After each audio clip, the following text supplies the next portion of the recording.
પૃથ્વીના વાયુમંડળથી આગળ અંતરિક્ષ અને બ્રહ્માંડને જોવા, તારાઓ, ગ્રહો, આકાશગંગાઓ, તારા વિશ્વને જાણવા અને તેમનું નિયમન કરતા સિદ્ધાંતો સમજવા થોડા વધુ પ્રયાસો કર્યા છે. આજે આ અનંત દૂરદર્શિતાએ ઉડાન ભરી છે. 19 એપ્રિલ 1975 ભારતે પોતાનું પ્રથમ સ્વદેશી ઉપગ્રહ આર્યભટ્ટ રશિયામાં વોલ્ગોગ્રાડ લોન્ચ સ્ટેશન પરથી પ્રક્ષેપિત કર્યો. વૈજ્ઞાનિક સંશોધન માટેનો આ બહુઆયામી ઉપગ્રહ એક્સ-રે એસ્ટ્રોનોમી, એરોનોમી અને સોલર ફિઝિક્સ માટે હતો, જે ભારતને અંતરિક્ષ વિજ્ઞાનના વારસાથી વૈશ્વિક અંતરિક્ષ શક્તિની ઊંચાઈઓ સુધી લઈ ગયો. ડોક્ટર વિક્રમ સારાભાઈ દ્વારા સ્થાપિત ભારતીય અંતરિક્ષ સંશોધન સંસ્થાન ઇસરોએ આત્મનિર્ભરતા, નવીનતા અને રાષ્ટ્રીય ગૌરવની ગાથા લખી છે. 1980માં SLV-3 દ્વારા પ્રક્ષેપિત રોહિણી ઉપગ્રહને પ્રસ્થાપિત કરવાથી માંડીને આજે ઇસરોનું દરેક મિશન ભવિષ્ય તરફનું એક મોટું પગલું છે. આજે 100થી વધુ મિશન સાથે ભારતને ટોચની અંતરિક્ષ શક્તિઓમાં સ્થાન અપાવનાર ઇસરોના હૃદય સમાન અમદાવાદનું અંતરિક્ષ ઉપયોગ કેન્દ્ર છે, જ્યાં વૈજ્ઞાનિકો અને ઇજનેરો સંચાર, હવામાનશાસ્ત્ર, રિમોટ સેન્સિંગ, નેવિગેશન અને વૈજ્ઞાનિક મિશન માટે અદ્યતન પેલોડ્સની રચના કરે છે અને અંતરિક્ષ વિજ્ઞાનનો લાભ દરેક ભારતીય સુધી પહોંચાડે છે. ચંદ્રયાન-3ના લેન્ડરને ચંદ્રના દક્ષિણ ધ્રુવ નજીક સોફ્ટ લેન્ડિંગ કરાવવામાં અંતરિક્ષ ઉપયોગ કેન્દ્ર એટલે કે સેટની મહત્વની ભૂમિકા રહી છે.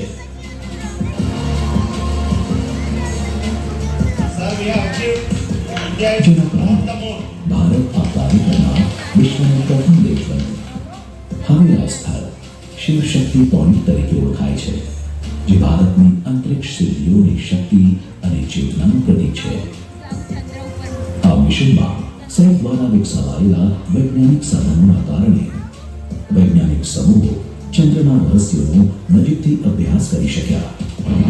તાજેતરમાં પ્રક્ષેપિત કરાયેલ નિસાર ઉપગ્રહમાં સેટ ઇસરો દ્વારા એસ બેન્ડ સ્ટાર પેલોડ અને JPL નાસા દ્વારા L બેન્ડ સ્ટાર પેલોડ, જે ભારત અને અમેરિકાના સંયુક્ત સહયોગથી વિકસાવવામાં આવ્યો છે. નિસાર હિમ નદીઓનું પીગળવું, જંગલોનો નાશ, ભૂસ્ખલન, ભૂકંપ, જળવાયુ પરિવર્તન અને અન્ય ભૂવૈજ્ઞાનિક ઘટનાઓ પર ચોકસાઈ સાથે નજર રાખશે. નિસાર એક વૈશ્વિક ઉપગ્રહ છે, જેમાં સેટના રડાર પેલોડનું યોગદાન મુખ્ય છે. આવા વૈશ્વિક અભિયાનોમાં સેટની આ ભાગીદારી ભારતની તકનીકી ક્ષમતાનું પ્રમાણ છે. કોઈ પણ અંતરિક્ષ મિશનના કેન્દ્રમાં હંમેશા તેની એપ્લિકેશન એટલે કે ઉપયોગિતા હોય છે. ઉપગ્રહ વિષયક ઉપયોગો જ તેની રચના અને મિશનને નક્કી કરે છે. આજે તમે કોઈ પણ સુવિધાનો ઉપયોગ વિચારો, ઇસરો પાસે તેના માટે અંતરિક્ષ આધારિત ઉકેલ અવશ્ય છે. સંચાર, ટેલિવિઝન પ્રસારણ, telecommunication, mobile network, internet connectivity, સુરક્ષિત બેન્કિંગ સેવા, ઈ-લર્નિંગ, ગ્રામ્ય અને શહેરી આયોજન, દરિયાઈ, રેલ અને હવાઈ ટ્રાફિક મેનેજમેન્ટ, નાવિક દ્વારા નેવિગેશન, જંગલોની કાપણી અને વૃક્ષારોપણના અભ્યાસ, હવામાન પૂર્વાનુમાન, ચોમાસાનું પૂર્વાનુમાન, પૂર અને આફત વ્યવસ્થાપન, વાવાઝોડા, ચક્રવાત, હિમ નદીઓનું પીગળવું, નદીઓનું સંચાલન, સમુદ્રી ઉપયોગ, માછીમારી, ટેલી એજ્યુકેશન અને ટેલિમેડિસિન, પ્રિસિશન ફાર્મિંગ અથવા સ્વચાલિત ટોલ ટેક્સ ચૂકવણી જેવી સરળ સેવાઓમાં પણ ઇસરોના ઉપગ્રહ નેટવર્કની શક્તિ અદ્વિતીય રહી છે. ચંદ્રયાન, આદિત્ય L1, એસ્ટ્રોસેટ અને મંગળયાન જેવા ખગોળીય મિશનોએ યુવા વિદ્યાર્થીઓમાં માત્ર જિજ્ઞાસા જ ઉત્પન્ન નથી કરી, પણ વૈજ્ઞાનિક સમૂહોને એક વિશાળ યોગદાન આપ્યું છે. ચંદ્રયાન-1એ ચંદ્ર પર પાણીના અણુ શોધ્યા. ચંદ્રયાન-3એ ચંદ્રના દક્ષિણ ધ્રુવની નજીક ઉતરી ઇતિહાસ રચ્યો. આદિત્ય L1 સૂર્યના બહારના સ્તરનો અભ્યાસ કરે છે સૂર્ય વાવાઝોડાઓને સમજવા માટે. એસ્ટ્રોસેટ ભારતનું મલ્ટી વેવલેન્થ સ્પેસ ટેલિસ્કોપ જે ન્યુટ્રોન તારાઓ, આકાશગંગાઓ અને બ્લેક હોલ્સનું નિરીક્ષણ કરે છે.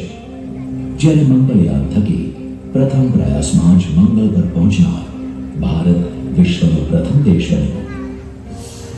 હાલમાં ઇસરોના સ્પેસએક્સ મિશને અંતરિક્ષમાં અવકાશયાનના સ્વચાલિત ડોકિંગનું પ્રદર્શન કર્યું જે ભવિષ્યના અંતરિક્ષ સ્ટેશન માટે મહત્વપૂર્ણ પગલું છે.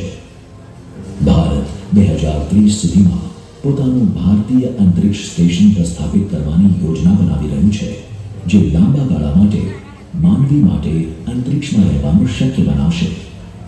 આજે ભારત ગગનયાન મિશન માટે તૈયાર થઈ રહ્યું છે જે અંતર્ગત ભારતીય અંતરિક્ષ યાત્રીઓને ભારતીય ભૂમિ પરથી અંતરિક્ષમાં મોકલવાની તૈયારી કરી રહ્યું છે. આ મિશન માનવયુક્ત અવકાશયાન, જીવનને મદદરૂપ સિસ્ટમ અને અંતરિક્ષમાં કામ આવે એવી દવાઓ સાથે સ્વદેશી કુશળતા સાબિત કરશે. ઇસરો ચંદ્રયાન 4 મિશન દ્વારા ચંદ્ર પરથી નમૂના પરત લાવવા તેમજ શુક્ર ગ્રહના ઘન વાયુમંડળ અને જટિલ પરિસ્થિતિઓના અભ્યાસ માટે શુક્રયાન મિશનની યોજના બનાવી રહ્યું છે. સાથે જ નીચી ભ્રમણ કક્ષામાં ઉપગ્રહો, નવા સ્ટાર્ટઅપ્સ, ખાનગી લોન્ચ જેવા પ્રયાસોની મદદ આપી રહ્યું છે જેથી અંતરિક્ષ ઉદ્યોગ સાહસિકતાનો સુવર્ણયુગ શરૂ થાય. આર્યભટ્ટ ઉપગ્રહે 50 વર્ષ પહેલા જે ગર્વ અને મહત્વાકાંક્ષા સાથે અંતરિક્ષમાં પગલાં માંડ્યા હતા તે દીર્ઘદ્રષ્ટિને, તે વૈજ્ઞાનિકો અને ઇજનેરોની અદ્ભુત નિષ્ઠાને સલામ છે જેમણે આજે ભૂતકાળ અને ભવિષ્ય વચ્ચે સુમેળ જાળવી આપણા દેશને વૈશ્વિક અંતરિક્ષ શક્તિની ઊંચાઈએ પહોંચાડ્યો છે. શાશ્વત આકાશથી અનંત અંતરિક્ષ સુધી, આર્યભટ્ટથી ગગનયાન સુધી ભારત માટે આ એક પરંપરાગત જ્ઞાન અને અનંત શક્યતાઓના ગૌરવની યાત્રા